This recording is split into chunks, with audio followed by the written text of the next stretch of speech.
दुनिया नच्ची जाती है। सो पैसे का जिंदगी बहुत बड़ा मतलब है। पैसे हैं, बैंक हैं, दे बहुत बड़ा एक सिस्टम है। सो इन्हां सारिया चीज़ों के बारे में बात करने वास्ते अज मेरी गल डॉक्टर दविंदर बलारा, एक उन्होंने किताब भी मेरे हाथ के विच है, रुपया मूल्य का मापक या शोषण का साधन। ये किताब लिखी है घनश्याम वर्मा आचार्य तो डॉक्टर दविंदर बलारा उन्होंने। सो पैसा है क्या चीज़ है, रुपया है क्या चीज़ है, तो बैंक जो सिस्टम सारा कुछ है, करजा फर्जा। तो पंजाब में तो हाल है कि करजे करके बहुत खुदकशियाँ भी है, बहुत बड़ी चीज़ा है। सो अज डॉक्टर दविंदर बलारा उन्होंने जानेंगे सारा मसला। डॉक्टर साहब नमस्कार जी। नमस्ते मंजीत भाई। थारे ना उरे मैं पढ़िया पहला रुपया मूल्य का मापक या शोषण का साधन। ਆਪਾਂ ਤਾਂ दिन रात सुन रहे हैं भी रुपया बंदे की मुक्ति सब करावा, रुपए के वास्ते, सब रुपए के वास्ते जिसकी हो रहा है। मतलब जेब में पैसे हैं भी सारी दुनिया उसी की है। हाँ हाँ। थमें मतलब कि ये समझाओ मैंने भी रुपया क्या चीज़ है पहला तो।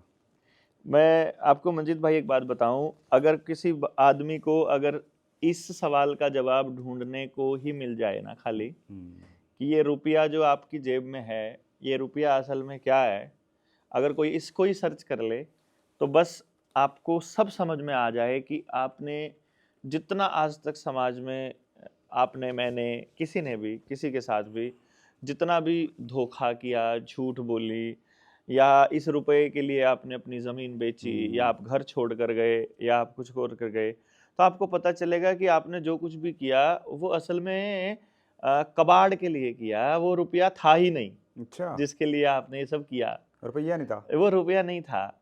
वो जो था वो रुपए के नोट थे, या वो बैंक में आपकी कॉपी में चढ़े हुए डिजिट्स थे, जिनको आप ऐसा सोचते थे कि इसके बदले में आपको खुशी या जीवन जीने के लिए सुविधाएं मिलेंगी। मतलब असल में आपने सारा काम कोशिश किया सुविधाएं मिलने का। जैसे अभी आप जाओगे इधर, मैं जब हम लोग मोहाली में बैठे मान लो, तो जब आप पूरे के पूरे इंडिया में कहीं भी जाओगे या गांव में जाओगे, पहले आपकी ज़मीन का रेट जिस टाइम, मतलब मैं छोटा था तो हम सुनते थे कि हमारे गांव में किसी ने ज़मीन खरीदी थी और भाई 1.5 लाख का किला हो गया। मतलब 1.5 लाख का जो 1 एकड़ ज़मीन थी, 2 एकड़ ज़मीन, 1 एकड़ ज़मीन अगर 2 लाख की हो जाए ना तो बहुत महंगा बोलते थे उसको कि 2 लाख का किला। अब वो जो किला है वो कहीं कहीं 2 करोड़ का भी है और कहीं कहीं 20 करोड़ का भी है, और एक आधी जगह तो जैसे गुड़गांव में तो कोई 200 करोड़ के करीब की कोई कोठी भी है। मतलब अब इस सवाल का जवाब आप ढूंढो, वो जो 1 एकड़ जमीन है उसमें गेहूं अगर पैदा हो रही है, अनाज अगर पैदा हो रहा है, वो आज की सिचुएशन में जो पेस्टिसाइड, यूरिया, डीएपी डालते हो, वही पेस्टिसाइड, यूरिया, डीएपी अगर आज से 50 साल पहले डालते तो भी उतनी पैदावार हो जाती। कहने का मतलब ये है, उस 1 एकड़ जमीन की ना तो लंबाई बढ़ी है, ना चौड़ाई बढ़ी है, ना मिट्टी के अंदर सोना उगने लगा है, उसमें उतना ही अनाज होता है और उसका उतना ही साइज है, तो फिर उसकी कीमत बढ़ी कैसे? ये एक बड़ा सवाल है। क्योंकि अगर आपको ये सवाल का जवाब मिल गया तो अब आप अपनी जमीन बेचना बंद कर दोगे। असल में क्या हुआ, आपको ऐसा लगा कि उस जमीन की कीमत बढ़ गई, लेकिन ये नहीं हुआ। हुआ क्या कि पहले जो जमीन आप 2 लाख रुपए में खरीदते थे, आज उसी जमीन को खरीदने के लिए आपको 2 करोड़ रुपए देने पड़ते हैं। तो इसका अर्थ यह हुआ कि आपके 2 लाख रुपए की कैपेसिटी कम हो गई है चीज को खरीदने की। वो चीज तो उतनी की उतनी है, एज इट इज है। चीज के बदले में चीज। अगर आपके पास उस टाइम पर 2 लाख रुपए का सोना होता तो आज आप उस जमीन को खरीद पाते। अगर आपको उस वक्त 2 लाख रुपए की भैंस होती और उतनी भैंस आज हो तो आज आप उस जमीन को खरीद पाओगे। अगर उस वक्त 2 लाख रुपए का अनाज आपके पास होता, आज आपके पास वो, मतलब उस वही वैल्यू अगर सोने के मुकाबले अनाज की कीमत और एमआरपी रखी होती, एमएसपी रखी होती, तो आज आप उसको खरीद पाते। अर्थात अगर 2 लाख के घोड़े होते उस वक्त तो आज आप उस जमीन को खरीद पाते। जैसे नोटबंदी हुई, नोटबंदी में 8 नवंबर 2016 को एक आदमी टीवी पर आकर कहता है कि आपकी जेब में पड़े हुए 500 और 1000 के नोट आज रात 12 बजे से लीगल टेंडर नहीं रहेंगे, वो कबाड़ हो जाएंगे, रद्दी का ढेर हो जाएंगे। यही लाइन बोली थी उन्होंने। देखो, अगर जेब में मान लो आपके पास 10 लाख रुपया है, भाई के पास भी 10 लाख, भाई के पास 10 लाख, मेरे पास भी 10 लाख रुपया, उस दिन रुपए के नोट है, मतलब आप तो रखते हो नोट ऐसे के ऐसे। उन्होंने 10 लाख की जमीन खरीद ली, उन्होंने 10 लाख का सोना खरीद लिया, मैंने 10 लाख की गाय या भैंस खरीद ली। 8 नवंबर को नोटबंदी होने से हम तीनों पे कोई फर्क नहीं पड़ेगा। फर्क पड़ेगा आपको कि अब आपकी जेब में पड़ा हुआ 10 लाख रुपए का नोट वो रद्दी हो चुका है। भाई अगर वो रद्दी होगा तो ही रद्दी होगा, रद्दी चीज ही रद्दी होगी, कबाड़ ही कबाड़ होगा, असली चीज असल ही रहेगी, सोना सोना ही रहेगा। 10 लाख का घी होता 10 लाख का घी रहता अगले दिन तक, उसके अंदर वो घी जितनी ऊर्जा पहले दिन दे रहा था, नोटबंदी के बाद भी उतनी ऊर्जा दे रहा है। अर्थात ऊर्जा स्टेबल है, उसको चेक करने के, उसको मापने के, उसकी वैल्यू, उसके मूल्यांकन करने के, मूल्य को नापने के वो पैमाने हमारे अलग अलग हैं। अगर वो पैमाने रद्दी हैं तो वो किसी और के हाथ में है, सबसे बड़ी बात, अगर वो आपके हाथ में नहीं है तो वो असल में रद्दी है। तो असल में क्या किया उस दिन देश के प्रधानमंत्री ने देश की जनता को यह बताया कि जो ये आपकी जेब में नोट हैं ये असल में रद्दी का ढेर ही है, क्योंकि रुपया तो वो है ही नहीं। अगर वो रुपया होता तो वो कोई उसको रद्दी में नहीं बदल सकता था। तो जो ये किताब हमने लिखी थी, ये किताब इसी चीज को ध्यान में रख के लिखी थी कि यार अगर हम बैंक में जाते हैं, 1 रुपए का नोट दो, वो 1 रुपए में लेता है। 1 रुपए का सिक्का दे दो लोहे वाला, वो 1 रुपए में लेता है। 1 रुपया डिजिट ट्रांसफर कर दो, वो 1 रुपए में लेता है। 1 रुपया चांदी जिसमें 50% चांदी है वो सिक्का देते हो तो वो भी 1 रुपए में लेता है। 1 रुपए का चांदी का सिक्का जिसमें 90% चांदी है 1 रुपए का, वो भी 1 रुपए में लेता है। तो अब यहां से ये बात क्लियर हुई कि 1 रुपया चांदी, एक चांदी का सिक्का यानी कि जिसमें 90% चांदी है 1 तोले में, वो भी 1 रुपया कीमत में ले रहा है बैंक, और लोहे वाला भी और डिजिट वाला भी। डिजिट वाले को तो बनाने में कोई खर्चा नहीं हुआ, उसमें लोहे वाले में लोहे जितना खर्चा हुआ और चांदी वाले में चांदी जितना, लेकिन तीनों की कीमत वो 1 रुपया ले रहा है। इसका मतलब उन तीनों में से या तो कोई 1 रुपया असली है या कोई 1 रुपया नकली है। अर्थात आप इन तीनों चीजों से सामान लेने चले जाओ, डिजिट वाले में 1 टॉफी आएगी, जो इस वाले में लोहे वाले में भी 1 टॉफी आएगी, और वो वाला है जो चांदी वाला, उसमें बाजार में लेने जाओगे, उसको बाजार में कन्वर्ट करोगे तो लोहे वाले उसमें 1000 मिल जाएंगे, तो 1000 टॉफी आएंगी। कहने का मतलब उस चांदी वाले 1 रुपए की परचेजिंग पावर अलग है और उस डिजिट वाले रुपए की परचेजिंग पावर अलग है। मतलब कोई सा रुपया इनमें से नकली है। हमने बैंकों से पूछ लिया, हमने आरबीआई से पूछ लिया कि इसमें से गड़बड़ ये हुई कि रुपया असली कौन सा है, ये बताओ, चांदी वाला कि लोहे वाला। तो बैंकों ने, आरबीआई ने हमें लिख के दिया कि रुपया इस बात पर निर्भर नहीं करता है कि कौन सी धातु इस्तेमाल की है, रुपया उसके ऊपर जो अंकित मूल्य है उसके ऊपर निर्भर करता है। क्योंकि रुपया ये नहीं होता है, रुपया तो कुछ और होता है। जैसे किलो है ना, वो वजन का मापक है, लोहे का हो बट्टा हमारा, चांदी का हो या सोने का हो, वो 1 किलो इस बात पर निर्भर करेगा कि उसका वजन 1 किलो के बराबर है कि नहीं। यानी वो धातु किलो नहीं है, वो बट्टा किलो नहीं है, उनका वजन किलो है। वो चाहे मिट्टी हो 1 किलो, वो कुछ भी हो 1 किलो, 1 किलो होना चाहिए। तो अब पहले तो तराजू नापने के लिए तराजू यूज करते थे कि इधर 1 किलो गया, दूसरा उधर हो गया। आजकल तो डिजिटल वो यूज करते हो आप मशीन, उसमें भी 1 किलो जो है आप रखते हो, तो यानी जितना वो वजन नीचे खींचता था और उसको नीचे खींचने के लिए जितना जोर लगाना पड़ता है वो 1 किलो बनेगा। तो वो जितना उसको दबा रहा है वो भी 1 किलो का नाप करके ऐसे डिजिटल बना दिया। अब अगर मान लो किसी दिन किसी आदमी के मन में कोई खोट आ जाए, वो जो दुकानदार बैठा है, और वो उस डिजिटल मीटर में थोड़ी गड़बड़ कर दे और वो 0 सेट ना करे और उसमें पहले से ही वो 1 किलो की जगह आपको 900 ग्राम देना चालू कर दे, तो पहले तो आपके वजन में घाटा हुआ, दूसरा आपसे कीमत जो है 1 किलो की खरीद ली गई, यानी आपको दुगना लॉस होता है। अर्थात आपका जो 1 रुपया है, अगर उसके मूल्य के अंदर कोई कूटकरण कर दे, ये वैसे ही है जैसे कि तखड़ी में वो क्या बोलते हैं उसको, उसको डांडी मारना, पहले उसको तराजू में डांडी मारना बोलते थे, यानी कि उसके नीचे चुंबक चिपका देना और वो करना, और उसको मौत की सजा तक होती थी कुछ राज्यों के अंदर, क्योंकि वो धोखा है पूरे समाज के साथ। आप रुपए का कूटकरण कर रहे हो, उस मानक का कूटकरण कर रहे हो, जो कि हो नहीं सकता, यूनिवर्सल लॉ है। तो उसमें क्या हुआ, यदि आप रुपए का कूटकरण कर देते हो तो आजीवन कारावास तक की सजा है। पहले हमारी आईपीसी होती थी 489 ABCDE, अब शायद 178 है जो बीएनएस के अंदर, जिसके अंदर पूरे के पूरे ये जो वो जो नियम थे, कानून थे, वो एज इट इज सेक्शंस बदल के इसमें नए वाले में डाल दिए थे। हम वो देख सकते हैं उसके अंदर। अब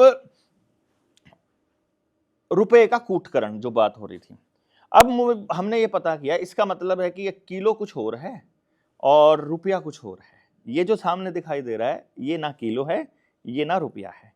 तो फिर हम इस रुपये की खोज करने चले, और उस रुपये की खोज में जब घनश्याम वर्मा जी ने खूब आरटीआईज लगाई, आरबीआई के आर्काइव से दस्तावेज निकाले, उन दस्तावेजों के बेसिस पर कुछ कंक्लूजन्स निकले, फिर आरटीआई लगाई, फिर कंक्लूजन निकाले, तो लास्ट में जो हमको वैध रुपये का दस्तावेज मिला जो आरबीआई के आर्काइव से, उसने ये बताया कि जो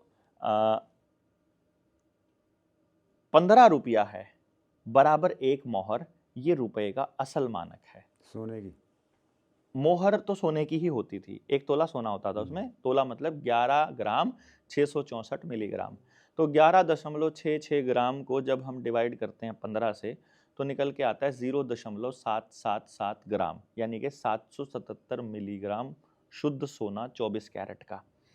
अब हमको समझ में आया कि तेरे की 1 रुपये में जितना सोना आता है, उतना ही सोना बैंक वाले जो नोट हैं उसमें, आज की वैल्यू में बता रहा हूँ, आज जो हम कितनी तारीख है, आज 20 तारीख है, 20 जनवरी 2025 में आज उसकी जो वैल्यू है वो करीब करीब 6500 रुपये के बैंक नोट के बराबर है, 6500 6000 के आसपास।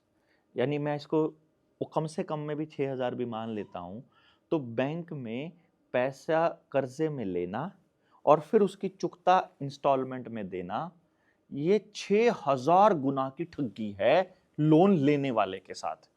तब हमको समझ में आया, इसीलिए घर घर जाकर क्रेडिट कार्ड दे रहे हैं ये लोग, इसीलिए हर पेट्रोल पंप पर क्रेडिट कार्ड बांटने वाले लोग खड़े हैं, क्योंकि क्रेडिट कार्ड से जब आप शॉपिंग करते हैं तो आप कर्जा ले लेते हैं। जब आप कर्जा ले लेते हैं, वो आपको कुछ नहीं दिया, आपने कर्जे में तो उन्होंने आपको कुछ नहीं दिया ना, सिर्फ लिमिट दे रखी डिजिट में, आपने वो डिजिट में ली। अब आप उसका जो भुगतान करते हो वो कमा कर करते हो असली ऊर्जा से, यानी कि हवा में पैदा की गई डिजिट का भुगतान किया असली मेहनत से, यानी 0 चीज के बदले में आप अपनी मेहनत दे रहे हो। क्रेडिट कार्ड का ये खेल है। फिर हमने बैंकों से पूछ लिया कि जो तुमने केसीसी के नाम पर, जो गाड़ी के लोन के नाम पर, जो घरों के लोन के नाम पर जो तुमने हमको पैसा दे रखा है, ये पैसा असल में पैसा है कि नहीं है, ये रुपया है कि नहीं है। जैसे आप कह रहे थे ना कि ये रुपया क्या है, मैंने इसका अगर एक्सप्लेनेशन, इसका मैं डेफिनेशन कोई समझा रहा हूं अभी तो, कि असल में तो रुपया है मूल्य का मापक। और ये किताब इसलिए लिखी है, सुप्रीम कोर्ट के जज के मत्थे में मारेंगे, हाई कोर्ट के जजों के मत्थे में मारेंगे कि ये क्या है, देखो इसके अंदर एक भी दस्तावेज वो नहीं है जो हमने लिखा है। इसमें जितने कागज लगाए हैं सारे आर्काइव से उठा करके ऑफिशियल डॉक्यूमेंट की सर्टिफाइड कॉपीज लगाई हुई हैं, और ये साबित करती हैं कि जो मैं लाइन बोल रहा हूं एक एक लाइन सच है। तो उसके हिसाब से जब हम निकाल के लाए कि भाई पहली बात तो लोन देना ही फ्रॉड, उससे पहले बैंकिंग ही फ्रॉड, बैंकिंग पूरा बैंकिंग सेक्टर फ्रॉड। पहला नंबर, एक भी बैंक के पास जो आपको 1-1 हजार करोड़ रुपए देता है, अडानी को आज 6000 करोड़ का लोन दे दिया कोयले की खदान खरीदने के लिए, उसको लोन दे दिया घर खरीदने के लिए 200 करोड़ का, उसको लोन दे दिया 100 करोड़ का। आज तक किसी भी बैंक ने अपना घर नहीं बनाया, अपनी जमीन क्यों नहीं खरीदी भाई? वो कुछ कह देते हैं कि भाई ये तो ना लोगों का पैसा है, उसमें से नहीं खरीदा, अपने प्रॉफिट में से खरीद लेते।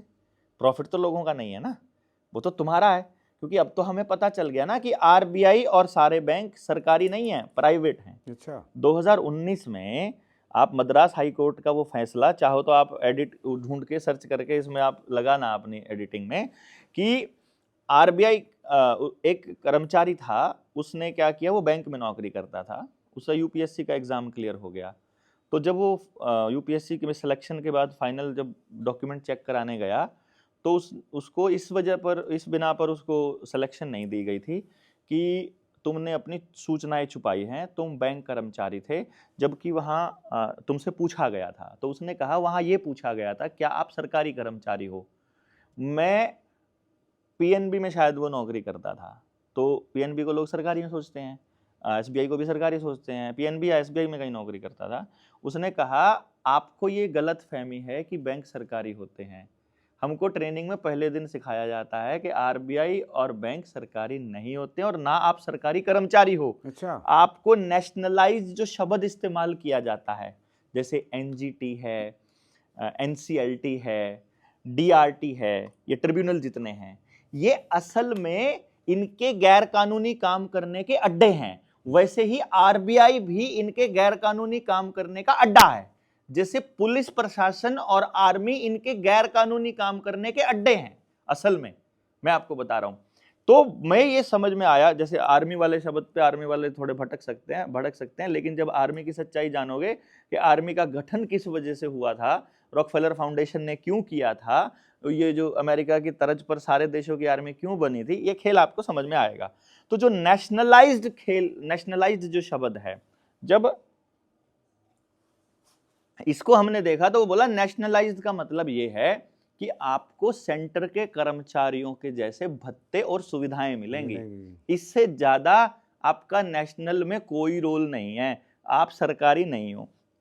तो जब मद्रास हाई कोर्ट में उस बंदे ने अपील की कि भाई मुझे तो ये नौकरी नहीं दे रहे हैं, ये कह रहे हैं कि तुम तो सरकारी कर्मचारी थे पहले ही और तुमने अपने तथ्य छुपाए थे, तो मद्रास हाई कोर्ट का वो फैसला ऑनलाइन पड़ा हुआ है जिसमें उन्होंने कहा है कि RBI and bank employees are not government employees. भाई वो इसका मतलब तो प्राइवेट ही हुए ना, अगर गवर्नमेंट एम्प्लॉय नहीं है प्राइवेट तो प्राइवेट है, मतलब ये दो ही टाइप के हैं ना, सेमी गवर्नमेंट तो कुछ होता नहीं है ना, एडेड तो स्कूल होते थे, वो भी अब सरकारों ने जबरदस्ती काबू कर लिए। तो फिर ये पता चला कि अच्छा वो प्राइवेट संस्था है। अब पता चले कि वो जो रुपया छपता है उसका कोई नियम है क्या। हमने आरबीआई से चिट्ठी डाल के पूछ लिया कि भाई बताओ, मेरे पास एक नोट है, बिल्कुल हूबहू वैसा ही है जैसा आपने छापा है, अब बताओ कि उस नोट में और आपके नोट में फर्क क्या है। भाई हूबहू है बिल्कुल, तो उस असली कैसे पता चलेगा कि असली है। दूसरी बात, क्या नोट छापने का कोई नियम है।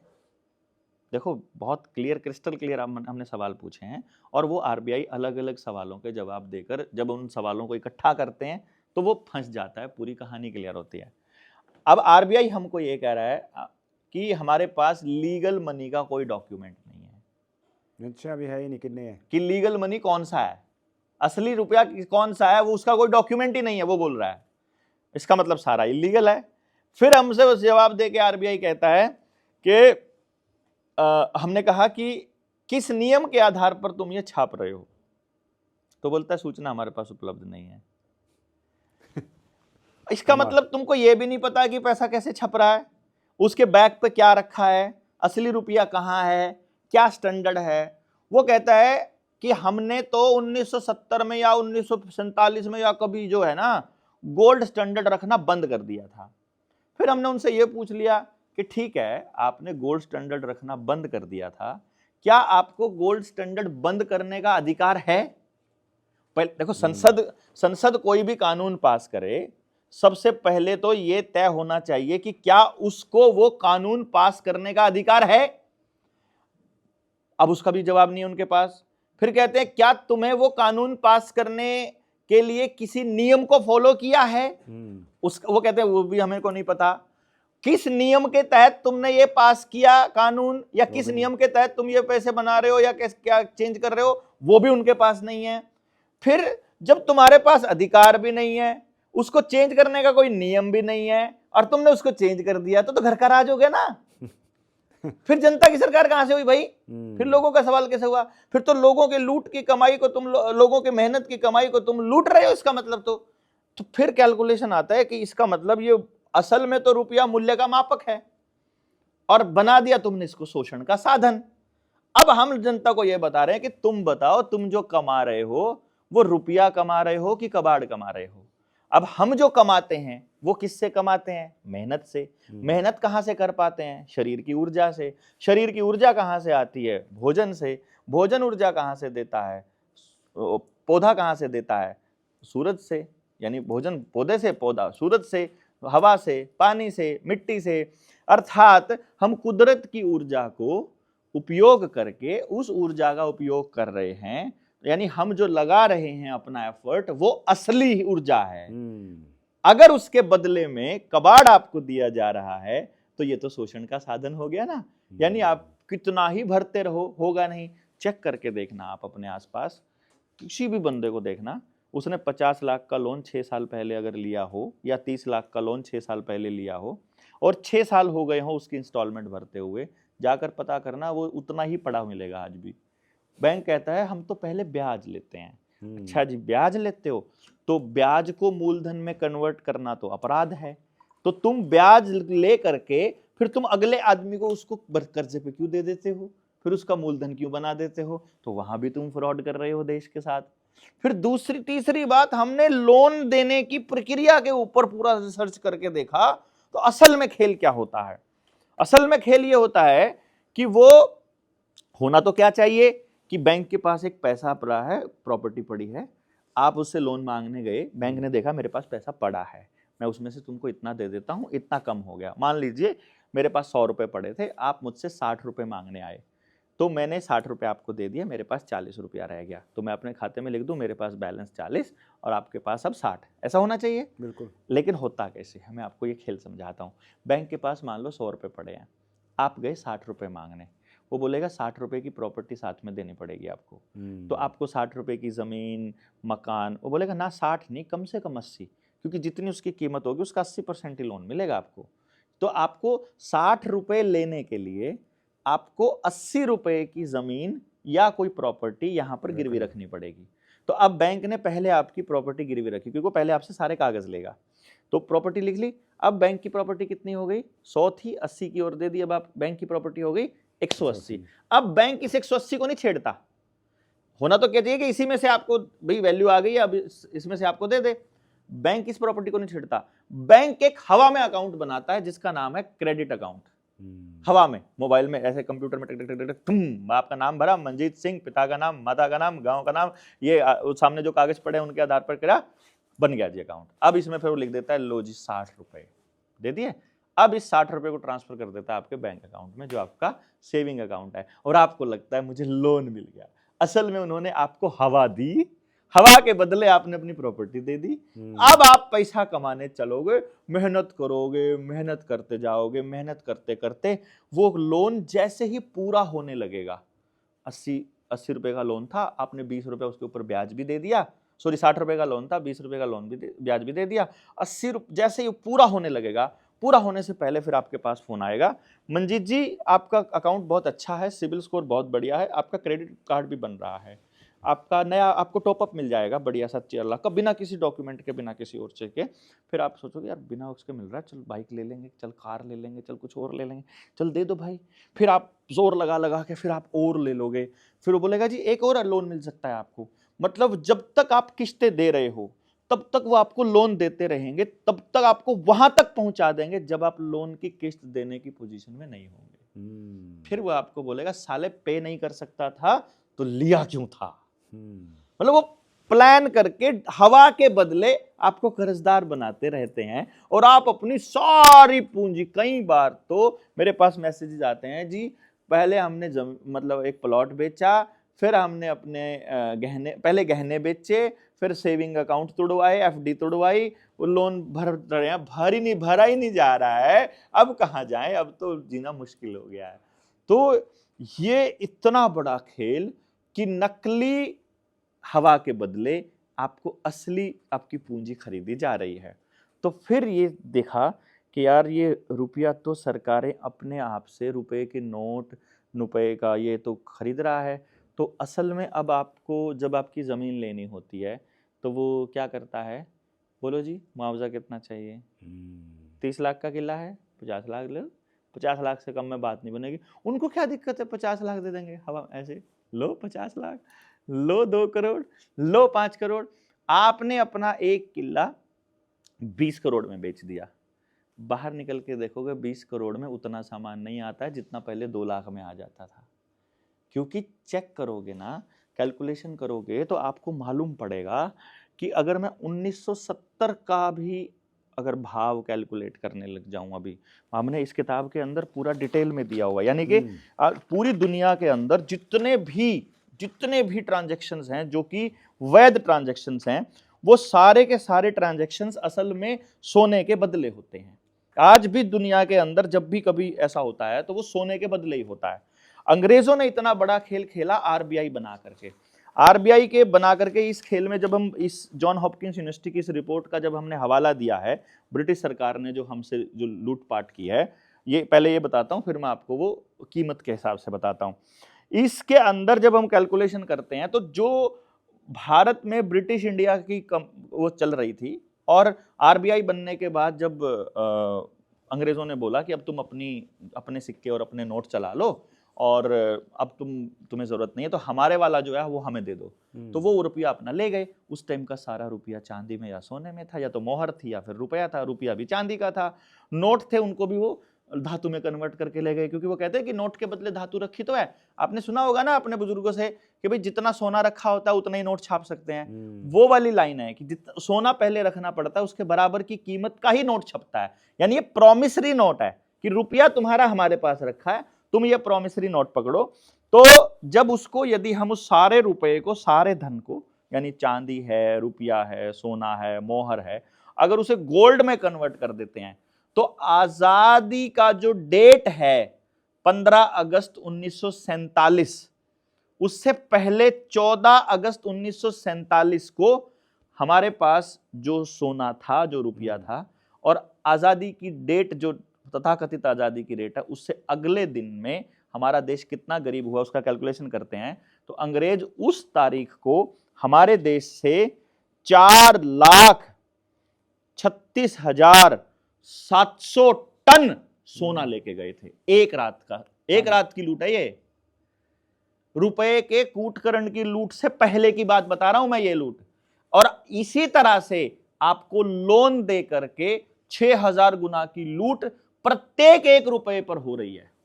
यानी आप 1 रुपया लोन का लेते हो और 6,000 रुपए देते हो उनको, यानी कि 6,000 के नोट लेते हो आप, तो आपने 6,000 रुपया मांगा मान लो बैंक वालों से, वो आपको लोन में डिजिट दे रहा है। एटीएम से जाओगे तो वो बैंक नोट निकल रहा है। उस बैंक नोट की जो कीमत है वो भारत के स्टैंडर्ड के हिसाब से 777 मिलीग्राम सोने के हिसाब से लगभग 6,000 के नोट के बराबर किया है, यानी कि 1 रुपए की जो कीमत है। तो बैंक से जो नोट निकल रहा है वो असल में आपको रुपया दिखाई दे रहा है, वो रुपए की पर्ची है, और असल में जाकर देखोगे तो वो रुपए की पर्ची भी नहीं है। और अगर आपको इसका सच जानना है, क्योंकि पंजाब और हरियाणा नहीं भाई साहब, आप पंजाब के कर्जे की बात नहीं कर रहे थे, आज हर 1 घंटे, हर 1 दिन में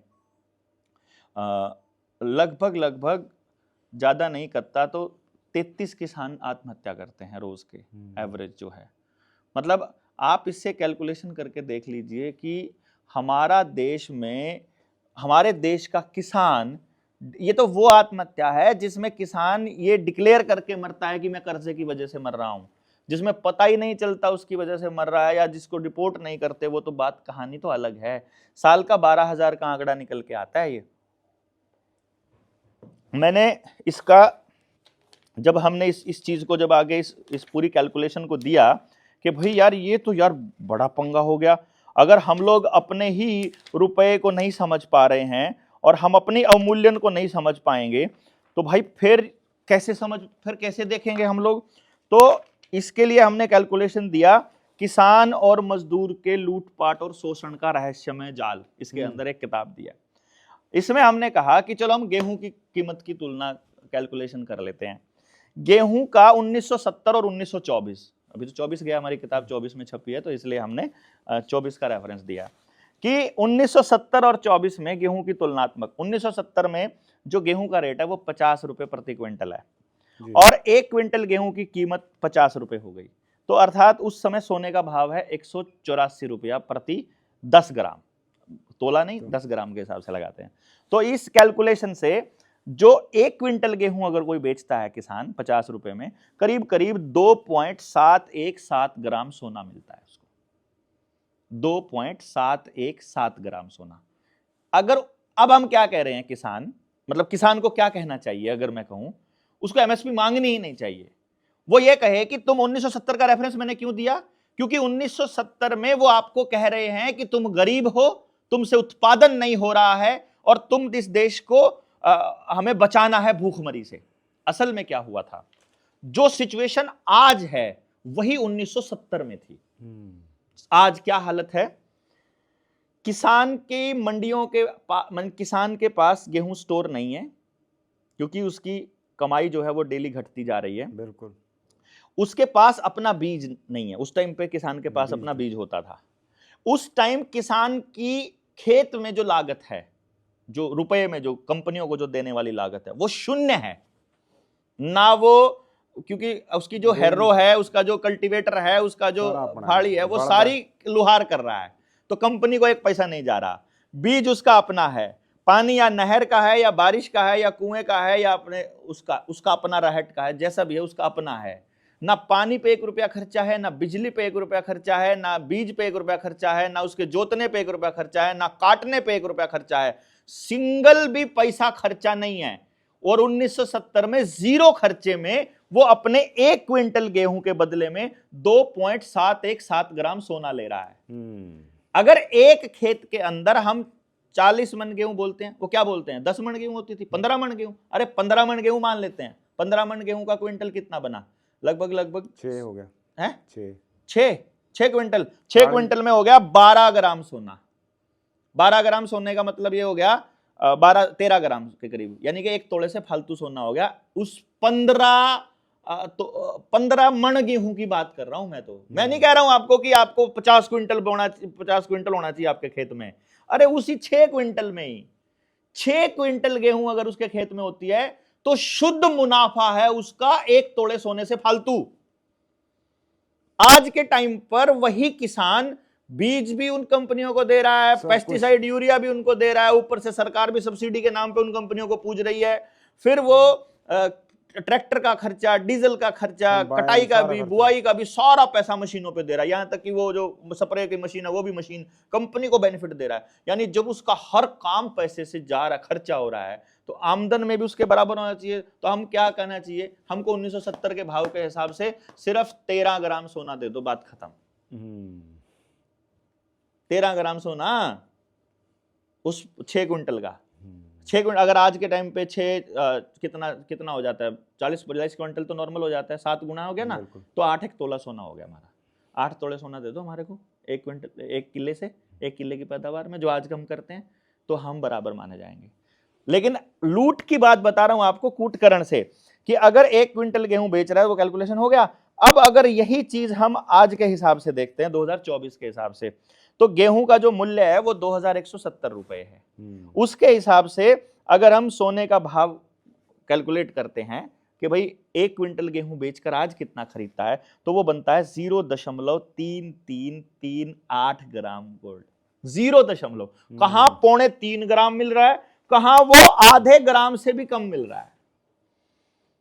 यानी आज के टाइम पे 2.383 ग्राम सोना कम मिलता है किसान को। ये मैं किसान की बात कर रहा हूं। अगर आप कपास की कैलकुलेशन करेंगे वो भी इसके अंदर दी हुई है।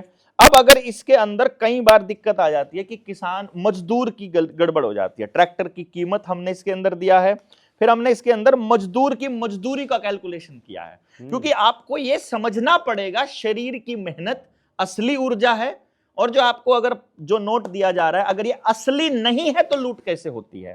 तो हम इसका कैलकुलेशन किया कि 1970 का ही कैलकुलेशन किया हमने, क्योंकि उसी टाइम से लूट चालू होती है जो हरा इनकलाब थे पे। हाँ ठीक है। अब उस टाइम पे जो मजदूरी है मुद्रा में हमारी 5 रुपया है।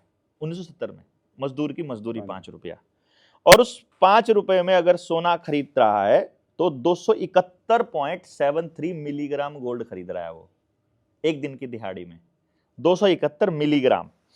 और गेहूं का भाव है उस टाइम 50 रुपए किलो, वही कैलकुलेशन करते हैं तो गेहूं के भाव में वो 10 किलोग्राम गेहूं पाता था। 10 किलो गेहूं उस टाइम पे उसे 1 क्विंटल का 50 किलो हो गया ना, ठीक है, सॉरी 50 रुपया हो गया 1 क्विंटल का। तो वो जो 5 रुपए में मेहनत कर रहा है उसमें उसकी जो उस दिन की एक दिन की मेहनत में वो 10 किलो गेहूं पा लेता था। अब 2024 में कैलकुलेशन करते हैं, उसकी दिहाड़ी हमने ली है 300 रुपया। अगर वो 300 रुपए की मेहनत कर रहा है तो आज उसको जो गेहूं मिल रहा है जो कीमत के हिसाब से 13.824 ग्राम गेहूं मिल रहा है। लेकिन अगर उसको गोल्ड के मुकाबले कैलकुलेशन कर दी जाए मिलीग्राम गोल्ड में, मजदूरी में 1970 की मजदूरी में मिलीग्राम में उसकी कीमत बनती है 1766 रुपए आज के हिसाब से। 1970 में जो उसको गोल्ड मिलता है 5 रुपए के मुकाबले, यानी अब गेहूं के मुकाबले और सोने के मुकाबले, दोनों के मुकाबले कैलकुलेशन करनी है तो 1970 में जो 5 रुपए जो मिलता है दिहाड़ी, उसमें जो सोना मिल रहा है उस 5 रुपए में वो आज 1766 रुपए होता है। और 2024 की मजदूरी में उसे मिल रहा है मात्र 300 रुपया। यानी कि आज मजदूर को उस 5 रुपए के मुकाबले अगर 300 रुपए दे रहे हैं तो भी उस 5 रुपए को गोल्ड में कन्वर्ट करके दोबारा रुपए में कन्वर्ट करें तो भी 1466 रुपया कम मिलता है। असल में डॉक्टर साहब ਜਿਹੜਾ ਹੁਣ ਜ਼ਮੀਨਾਂ लोग बेच रहे हैं और मसला भी वो कदे भी कह देंगे रुपया रद्दी हो गया। अरे मैं वही तो कह रहा हूं आपको, ये डिजिट है, मान लो उन्होंने आपके खाते में डिजिट ट्रांसफर कर दिए, सबने जमीन बेच दी। वो बोले मान लो एक दिन स्कीम निकाल दी सरकार ने कि सबको 20-20 करोड़ का किला दे रहे हैं, लगाओ एप्लीकेशन। आपने एप्लीकेशन लगा दी और बोल दिया 3 दिन का समय है जिसको भी किला बेचना है, एप्लीकेशन लगाओ, आधार कार्ड लगाओ, सारे कागज लगाओ, साइन करो, 20-20 करोड़ का किला, और बोले खाते में ट्रांसफर कर दिए। उन्होंने खाते में ट्रांसफर कर दिए, सबके खाते में 20-20 करोड़ पड़े हैं। अब बैंक के पास तो कैश है नहीं, बैंक के पास तो 10 लाख नहीं मिलता, बैंक तो मिलेगा नहीं, अब मोबाइल पे है। अब चौथे दिन इंटरनेट गायब हो जाए, मिट्टी, और जब इंटरनेट वापस आए आपके खाते शून्य हो तो जमीन भी गई और डिजिट भी गई, कुछ नहीं बचेगा, कुछ भी नहीं बचेगा। और साइन आप पहले असल में ਜਿਹੜਾ रोज रौला पाया जा रहा है उत्थे ले जा रहे हैं भी साइन करो। मैं आपको बात इसलिए लेके जा रहा हूं कि वो आपको बता रहे हैं कि मनजीत सिंह किसका बेटा है। मनजीत सिंह का पिता नहीं बता रहे, देवेंद्र के पिता नहीं बता रहे हैं कि देवेंद्र किस वो दस रहे मेरा बेटा है। वो बता रहे हैं कि ये कागज नहीं बनाओगे ना तो तुम माने नहीं जाओगे कि तुम हो, जैसे उनके कागज के बिना हमारा अस्तित्व नहीं है। वो कह रहे हैं फैमिली आईडी बनानी पड़ेगी। अभी मजदूरों उसका श्रम मंत्रालय का एक मैसेज आया श्रमिकों के पास। मैं जब 2014 में इन हरामखोरों ने रेडी पटरी वाले और जो दिहाड़ी करने वाले लोगों का रजिस्ट्रेशन चालू किया था ना, मजदूरों का रजिस्ट्रेशन, मैंने कहा था तुमको कंट्रोल करने के लिए है। अभी पता चल रहा है कि उन लोगों को अब ये कहा गया है कि जिसका बच्चे का अपार आईडी नहीं बना है उस माँ बाप को दिहाड़ी ही नहीं मिलेगी, वो लाभ नहीं मिलेंगे मजदूरों वाले। वो मजदूरों वाले जो पिछली पेंडिंग पेमेंट्स पड़ी हैं वो नहीं रिलीज होंगी जब तक कि तुम्हारा बच्चे का अपार आईडी ना बन जाए। और अपार आईडी जिस बच्चे का बन रहा है उस अपार आईडी का मतलब ये है कि आपने अपनी सहमति से सरकार को ये बोला है कि इसको जो मर्जी इंजेक्शन लगा देना, जो मर्जी इलाज कर देना, जो मर्जी टेस्ट कर लेना, जितना मर्जी डीएनए निकाल लेना, जो मर्जी इसके साथ करना। मतलब आप अपने बच्चे को उनको दे रहे हो अपार आईडी के जरिए, फैमिली आईडी के जरिए आप अपने पूरी फैमिली की इंफॉर्मेशन उन प्राइवेट कंपनियों को दे रहे हो। हर चौथे दिन नया केवाईसी आता है, हर नई कंपनी को जब भी डेटा चाहिएगा नया केवाईसी आएगा। वो इस चीज को नहीं समझ रहा है किसान, वो केवल ये सोच रहा है मोबाइल से पेमेंट हो जाती है तो वो सुविधा है। वो नहीं, ये नहीं समझ रहा है कि जो वो डिजिट है वो असली रुपया नहीं है। असली रुपया, असली प्रॉपर्टी, असली धन है आपकी सेहत, आपका परिवार, आपकी जमीन, आपकी हवा, आपका पानी, आपका सोना, आपके घर में जो असली आपका पशुधन, जिसको भी धन बोलते हैं ना आपा, जैसे बेटी को भी धन बोलते हैं, यानी बेटी को भी बेटे को भी, यानी कि परिवार एक तरह से। फिर श्रम धन, यानी मेहनत अगर कर पाते हैं तो वो धन है। फिर ज्ञान को भी हम धन बोलते हैं।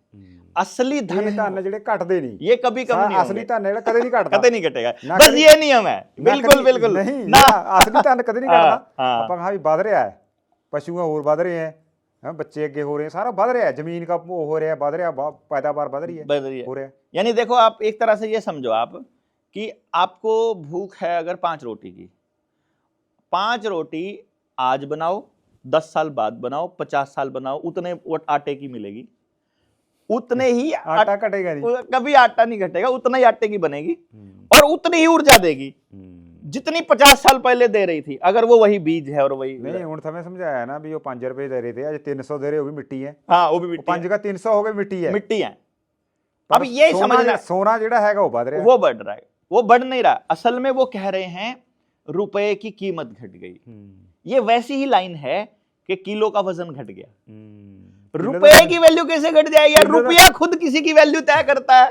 किलो वजन कितना घट जाएगा? मैं जब पीएमओ गया ना, तो पीएमओ में मैं वहाँ जब अपना प्रोजेक्ट दे रहा था अपना एजुकेशन वाला कि हम हर बच्चे का रोजगार बनाने वाली शिक्षा दे सकते हैं, तो आईएएस की एक पूरी गोल मेज में वो रखे थे, बैठे थे, तो मैं से चर्चा हो रही थी, तो मुझे एक आईएएस ने बोला कि गजब आइडिया है डॉक्टर साहब, बहुत बढ़िया प्रोजेक्ट है आपका, पहले तो ये बताइए आपका एफिलिएशन है क्या, मतलब किसी से आपने एफिलिएशन लिया है क्या? मैं कहा इस पे काम करने वाला मैं पहला आदमी हूं चाचा, मेरे को एफिलिएशन कौन देगा? जिसको मेरे से ज्यादा पता होगा वही तो एफिलिएशन देगा ना, जिसको इससे ज्यादा पता होगा। तो आपके यहाँ कोई है जो मुझे एफिलिएट कर देगा? अरे मैं एफिलिएशन दिया करूंगा आने वाले टाइम में कि हाँ इसने ठीक किया है कि गलत किया है, अगर उससे ज्यादा कोई कर लेगा तो वो देने लग जाएगा। अदरवाइज मतलब आप किसान को क्या एफिलिएशन दोगे कि तुम्हें उगाना आता है कि नहीं उगाना आता है, मतलब मोची को क्या एफिलिएशन दोगे आप बेसिकली? तो पॉइंट ये है कि वो एफिलिएशन मांगते हैं कि कागज है क्या तुम्हारे पास, और हम कहते हैं असली धन है हमारे पास, हमें तुम्हारे कागजों की आवश्यकता नहीं है, हमें तुम्हारे एफिलिएशन की आवश्यकता नहीं है, जिसके पास असली धन है। असली धन के पीछे छोड़ करके औलाद को, शांति को, परिवार को, प्रेम को, हंसी को, खेत को, जमीन को, पशुओं को। मेरे दादाजी कहा करते थे जिसके घर से डंगर निकल गया ना उसका घर बर्बाद होना तय है। वो आदमी का सेहत भी खराब होएगी, उसकी फैमिली भी खराब होएगी, उसके सारा परिवार अलग अलग हो जाएगा जिसके घर में डंगर नहीं है। मतलब वो पशुधन को इतना इंपॉर्टेंट धन मानते थे। मैं तब सोचता था, मैं कहा यार ऐसे कैसे हो सकता है। अब मैं देख पा रहा हूँ ये कैसे हो रहा है। जिसके घर में वो नहीं है पशु, वो लोग जिसके घर में है वो आज भी 4 बजे ही उठते हैं, 4:30 बजे ही उठते हैं और अपना डेली का काम करते हैं। वो आज भी बीमार नहीं है जब तक कि उनके शरीर में कोई केमिकल सरकार के किसी आदमी ने ना डाला हो, मतलब इंजेक्शन के जरिए या किसी और, वो बीमार नहीं पड़ते अदरवाइज। जो आज जो है, जो आज जिनके घर में डंगर नहीं है वो फिर 8 बजे उठते हैं, नौकरी से पहले 15 मिनट पहले उठते हैं। जो जिनके घर में डंगर हैं वो आज भी शौचालय बाहर ही जाके आते हैं और खाते अपने घर में आकर हैं, और जिनके घर में डंगर नहीं है वो खाते बाहर हैं और हगने घर आते हैं। मतलब पूरा उल्टा गेम प्लान उन्होंने चला के रखा हुआ है कि पूरे सिस्टम को उल्टा कर दो इनके। लेकिन मैं कई बार सुनाएगा ना, पाकिस्तान के विच ना अफजल साहिर है एक, ਜਿਹੜੀ ਪੰਜਾਬ ਦੀ ਵੰਡ ਹੋਈ ਨਾ ਬਹੁਤ ਬੜੀ ਠੱਗੀ ਦੀ, ਜਿਸ ਤਰ੍ਹਾਂ ਸਮੇਂ ਕਰੇ ਹਰਿਆਣਾ ਬਣਾ ਦਿੱਤਾ ਉਹ ਬਣਾਇਆ ਉਧਰ, ਬਿਲਕੁਲ ਉਹਨੇ ਫਿਰ ਨਾ ਇੱਕ मतलब कि नज़म लिखी है, ਉਹਨੂੰ ਪਾਕਿਸਤਾਨ की वार है ਉਹਦਾ ਨਾਂ, बहुत कमाल ਅੱਜ के समय के ਵਿੱਚ ਤਬਾਹੀ है। 2 ਲਾਈਨਾਂ उसके ਵਿੱਚੋਂ ਸਾਰੀਆਂ ਮੇਰੇ ਖਿਆਲ ਅੱਜ ਵੀ ਆਪਣੇ ਕੋਲ ਢੁਕਾਂ ਜਿੰਨੇ ਵੀ ਬੰਦਿਆਂ ਨੂੰ ਲੁੱਟਿਆ ਜਾ ਰਿਹਾ ਤੇ ਬੰਦੇ ਭੇਡਾਂ ਬਣੇ ਹੋਏ। ਕਹਿੰਦਾ ਅਸੀਂ ਖੜੇ ਖਲੋਤੇ ਕੰਬ ਗਏ ਪਰਛਾਵੇਂ ਬਦਲੇ, ਸਾਡੇ ਆਪਣੀਆਂ ਪਟਵਾਰੀਆਂ ਸਾਡੇ ਨਾਮੇ ਬਦਲੇ। हाँ एग्जैक्टली, ਸਾਡੇ ਹੀ ਪਟਵਾਰੀ ਨੇ ਸਾਡੇ ਕਾਗਜ਼ ਬਦਲਤੇ। बिल्कुल ਤੁਸੀਂ ਇਹ ਗੱਲ ਕਰ ਰਹੇ, यही ਕਹਿੰਦਾ ਸੀ ਖੜੇ ਖਲੋਤੇ ਕੰਬ ਗਏ ਪਰਛਾਵੇਂ ਬਦਲੇ, ਸਾਡੇ ਆਪਣੀਆਂ ਪਟਵਾਰੀਆਂ ਸਾਡੇ ਨਾਮੇ ਬਦਲੇ, ਸਾਨੂੰ ਸਮਝ ਨਾ ਆਈ ਹੋਮ ਦੇ ਕਿੰਜ ਘਾਟੇ ਵਾਧੇ, ਅਸੀਂ ਬਾਂਦਰ ਕਿੱਲਾ ਖੇਡਦੇ ਨਾ ਤੇ ਛਿੱਤਰ ਖਾਦੇ। ਕਹਿੰਦਾ ਅਸੀਂ ਅੱਖਾਂ ਮਲ ਮਲ ਵੇਖੀਏ ਕਿ ਖੇਡਾਂ ਹੋਈਆਂ ਨਾ ਖੇਡਾਂ हाँ ये सारा खेल जो हुआ। ਅਸੀਂ ਅੱਖਾਂ ਮਲ ਮਲ ਵੇਖੀਏ ਕਿ ਖੇਡਾਂ ਹੋਈਆਂ, ਉਹ ਕਿਤੇ ਸ਼ੇਰਾਂ ਵਰਗੇ ਸੂਰਮੇ ਅੱਜ ਭੇਡਾਂ ਹੋਈਆਂ। ਭੇਡਾਂ ਬਣਾਤੇ ਸਾਨੂੰ। ਬਿਲਕੁਲ ਉਸ ਸਮੇਂ के हिसाब ਨਾਲ ਕਹਿ ਰਿਹਾ ਇਹ ਸਾਰਾ ਕੰਮ ਉਹੀ ਹੋ ਰਿਹਾ। यही ਭੇਡਾਂ ਬਣਾ ਰਹੇ ਬੰਦਿਆਂ ਨੂੰ ਉਤਾਰ ਰਹੇ ਹੈ ਤੇ ਬੰਦੇ खुश हो रहे हैं। खुश हो रहे हैं। लेकिन इसकी एक बड़ी ब्यूटी क्या है इसमें मंजित भाई, हमने इस किताब को हमने इसलिए लॉन्च किया था कि हम सुप्रीम कोर्ट के जजेस को इसको भेजेंगे। भेजने के बाद हम एक चिट्ठी लिखेंगे कि हम आ रहे हैं तुम्हारे पास अपना अर्जी लेने। उस अर्जी से पहले एक कमाल हुआ हमारा, हमारे कुछ साथियों ने, कुछ वकील थे, उन्होंने क्या किया, एक एप्लीकेशन लिखी हमारी इस किताब के बेसिस पर कि तुम्हारे से जो हमने लोन लिया था ना बैंक वालों से, 60 लाख का लोन था एक बंदे का, कि तुमसे जो लोन लिया था, और एक किसी का 6 करोड़ का था, तो 6 करोड़ वाले ने भी लिखी है ये बात है। ये अभी ध्यान आ जाएगा मेरे को, मैं उस जगह का नाम भूल जाता हूँ, यूपी के अंदर है। तो वो कि भाई हमने तुमसे जो लोन लिया था, हम इसकी लीगल मनी में पेमेंट करना चाहते हैं, लीगल मनी में, असली रुपए में, भारत के वैध रुपए में। और वैध रुपए में जो तुमने हमको पैसा दिया था ये अवैध है, ये इलीगल है। तो लेकिन फिर भी हम इस देश के निवासी, हम किसी का पैसा नहीं रखना चाहते हैं, तो आप हमको इसका कैलकुलेशन मैं कर रहा हूँ, करके मैं आपको पैसे दे रहा हूँ। तो जो 60 लाख का लोन था वो करीब करीब 1000 रुपये में हो गया था, तो 1000 रुपये हम आपके खाते में ट्रांसफ़र कर रहे हैं, आपकी फुल पेमेंट हो गई है, हमें 1 महीने के अंदर अंदर हमारा एनओसी चाहिए। फिर और ऐसे ही 6 करोड़ के लोन में हुआ था, उसका 10,000 रुपये का बना था लीगल मनी, क्योंकि हम जो कमा रहे हैं वो लीगल है, वो असली है, असली मेहनत से कमा रहे हैं। मैं इस बात को समझना, बैंक में जमा हम भी वही नोट कर रहे हैं और निकाल भी वही नोट रहे हैं, लेकिन वो जो निकल रहा है वो हवा में छपा हुआ है बिना किसी नियम के, और हम जो दे रहे हैं वो कमा कर दे रहे हैं, यानी हम कमा रहे हैं, वो छाप रहे हैं। और वो अपनी मर्जी से कितना ही भी छाप कर अगर राजा अपने उद्योगपति दोस्त को दे देगा, वो उद्योगपति दोस्त आकर आपको कितनी मर्जी रुपए में आपकी जमीन ले लेगा, और एक बार जमीन ले ली फिर आप दोबारा उस पैसे से उसी जमीन को उतने रुपए में नहीं ले सकते। अभी आप 20 करोड़ का किला ले लो, अगले दिन आप 20 करोड़ में वो वही जमीन लेकर के दिखा दो, सेम जमीन आप अगले दिन छोड़ो, साइन करने के इमीडिएट बाद अगर आपका मन बदल जाए तो भी आप उस जमीन को वापस उस 20 करोड़ में नहीं ले सकते। ऐसा कैसे होता? यानी क्योंकि वो रुपया नकली था, तो नकली चीज के बदले आप असली धन उसको दे रहे हो बेसिकली। तो हमने जब ये किया था, यूपी के कुछ शहर का नाम बताइए आप, मुजफ्फरनगर, बुलंदशहर के साथ, बुलंदशहर के जैसा ही कोई नाम है, सहारनपुर, लखनऊ, बुलंदशहरी। मैं हमेशा भूलता हूँ इस शहर का नाम, और इतनी बार आता है। हाँ, इसके अंदर मैं उसमें अभी गया था मीटिंग के अंदर जनवरी में, तो मेरे को या इसमें लिखा होगा डायरी के अंदर कि जनवरी में। नहीं, चलो नहीं, बहुत ज़रूरी है ये, इसलिए ज़रूरी है, नहीं तो मैं कभी ना करता। हापुड़ में हमने मीटिंग की थी, यहाँ पे भी फिर मैंने नाम नहीं लिखा हुआ। हमने एक प्रेस कॉन्फ्रेंस की कि भाई तुम्हारे इस बुलंदशहर ही था शायद, कि उस कोर्ट में ना 4 केस दाखिल हुए हैं हमारे इसी मुद्दे के, कि असली रुपए में पेमेंट कर दिया है, बैंक से जो हमने लेना आया ना, जो इंस्टॉलमेंट हम पे कर चुके हैं, लगभग 7,000 करोड़ रुपया नहीं आया, कि तुमने हमारे फर्जी रुपए के बदले में, यानी कि करीब करीब 2000 आवेदन लग चुके हैं, और उन 2000 आवेदनों में से बैंक जवाब नहीं दे रहे हैं। हजारों लोगों की ज़मीनों की, मकानों की कुर्कियाँ रुक गई हैं, खेतों की कुर्कियाँ रुक गई हैं आवेदन लगाने के बाद। और फिर अब हम एक काम कर रहे हैं, लोगों से अपील कर रहे हैं कि भाई एक काम कर दो, आप बैंक में जाकर एक 100 रुपये का नोट, उसकी फ़ोटोकॉपी लगा के एक एप्लीकेशन लिख दो बैंक को कि जी आरबीआई के नाम बैंक के थ्रू भेज दो कि मेरे पास ये 100 रुपये का नोट है, उस नोट को आपने कहीं खर्च नहीं करना, इसकी फ़ोटोकॉपी मैं आपको लगा के दे रहा हूँ, मुझे इस नोट के बदले में मेरा रुपया चाहिए जो आपने वादा किया हुआ है। वो रुपया मतलब क्या है और आप उस रुपये को आपने कहाँ रखा है वो मुझे चाहिए। नोट के बदले हमें नोट नहीं चाहिए या डिजिट नहीं चाहिए, तो कृपया करके मेरा वो रुपया दे दो। अगर बैंक वो नोट का जवाब, उस चिट्ठी का जवाब नहीं देता है, तो बैंक के ऊपर 138 में मुकदमा दर्ज होगा, जिसमें बैंक चेक बाउंस का लगता है, क्योंकि वो चेक है ना, प्रॉमिस है ना, वो इतने रुपए देने का, नीचे साइन है गवर्नर के, वो प्रॉमिस है, तो वो प्रॉमिस फेल हो रहा है बैंक। हमारे हजारों आवेदन लग चुके हैं और आरबीआई से कॉल तो आती है, बैंक से कॉल तो आती है, वो कहते हैं आकर के मिल लो। हम कहते हैं हमें मिलना क्या है, हमने तुमसे जो डील किया, तुमने हमको लिखित में नोट दे रखा है, हम तुमसे लिखित में उसका रुपया मांग रहे हैं बदले में, तो इसमें मिलना क्या है? तुम चिट्ठी लिखकर भेजो कि दिक्कत क्या है, प्रॉब्लम क्या है? जवाब नहीं आ रहा है बैंकों को। इसीलिए ये प्रोपेगेंडा जो बिहार में आया ना कि नकली नोट चल रहे हैं 500 के, हूबहू वैसे ही हैं और उसमें स्पेलिंग मिस्टेक है, उसके जरिए वो फर्जी रुपया मार्केट में फ्लोट करेंगे, फिर सारे 500 के नोट वापस ले जाएंगे, जैसे 2000 का नोट गायब कर दिया, ताकि लोग अपने नोट के बदले रुपया ना मांगने लग जाएं और फिर टोटल डिजिटल मार देंगे।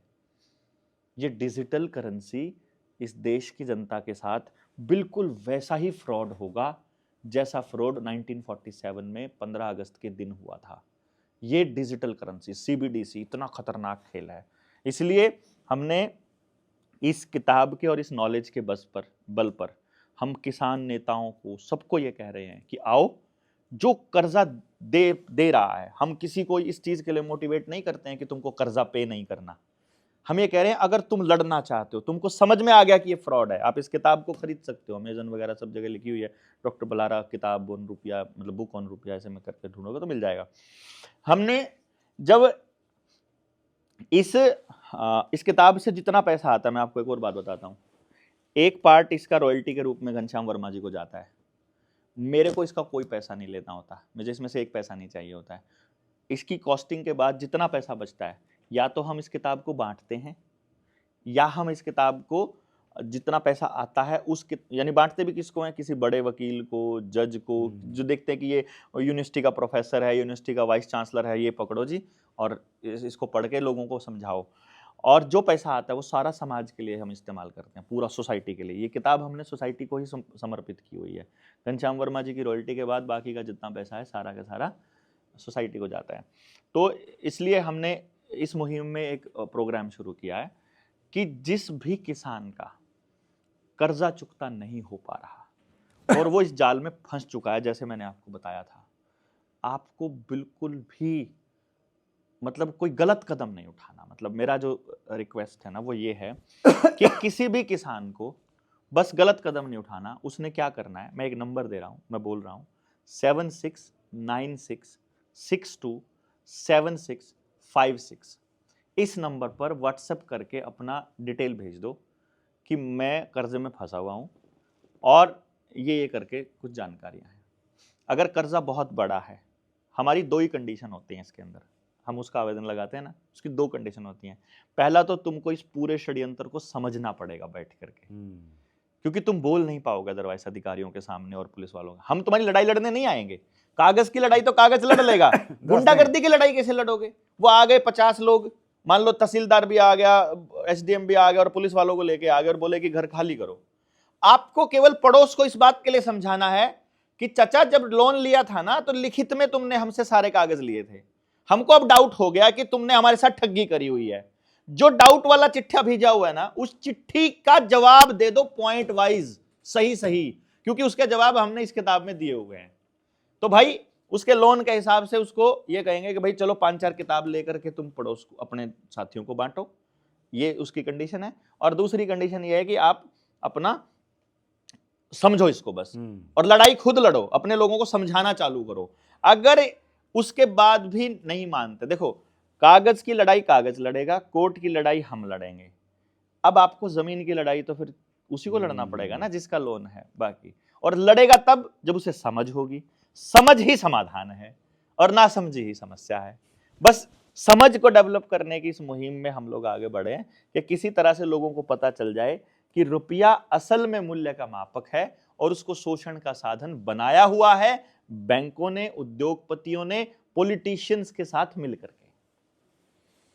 ਲੈ ਵੀ ਅੱਜ ਥਾਨੇ ਸੁਣਿਆ ਫੇਰ ਡਾਕਟਰ ਦਵਿੰਦਰ ਬੁਲਾਰਾ ਨੂੰ, ਤੇ ਡਾਕਟਰ ਸਾਹਿਬ ਥਾਵੇਂ ਬਚ ਕੇ ਰਹੋ।